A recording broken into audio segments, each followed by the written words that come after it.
Good evening. My name is James Gibson. Today I am presenting my speech, the final speech for Speech 250.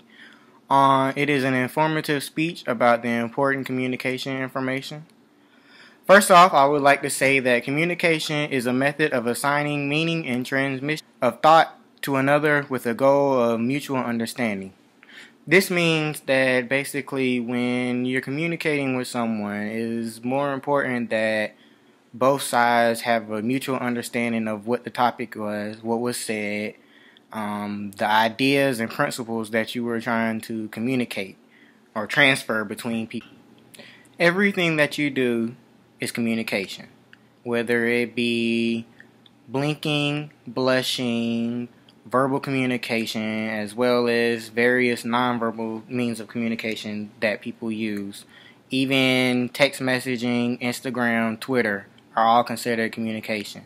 The way you use your body, the way you smile, the distance between the person you're talking to or people that you're talking to also has a lot of meaning in communication and can help or deter your communication efforts. Additionally, even silence is communication. It's a saying that receiving no message is also getting a message at the same time. Communication is practical.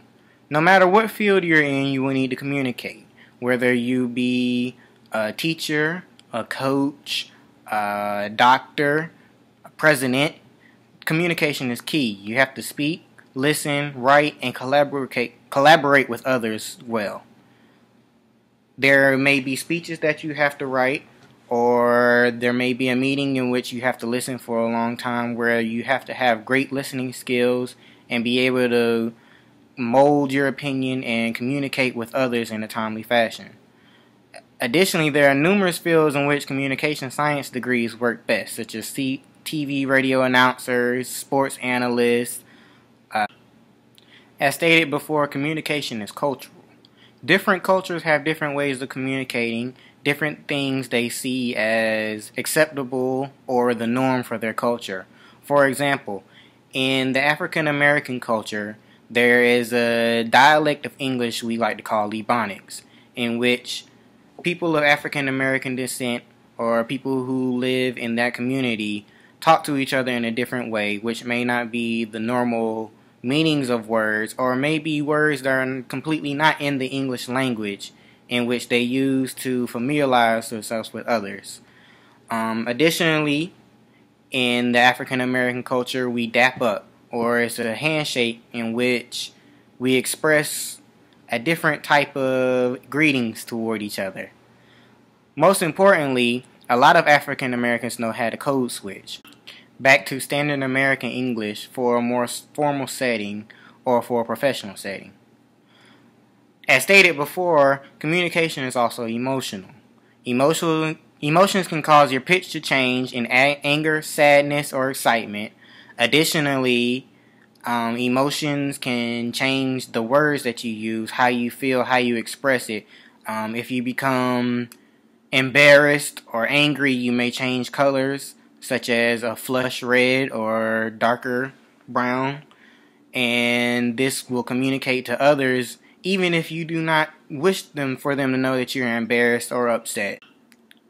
Finally, a good communicator understands appropriateness. When and how are very important when you're speaking or communicating with someone. You may say something that they would take greatly the first time, or in a certain setting that will not work again in a second setting or a different setting. Electronic communication such as texting, Instagram, Twitter, emailing that I touched on before are also judgment calls. Sometimes it's better to call a person than text them so that they understand the context in which the communication has been given. In conclusion, communication is only effective when both the sender and the receiver understand completely or reach a mutual understanding. Without that mutual understanding, the communication was ineffective and needs to be done again so that everybody gets the correct idea. Thank you.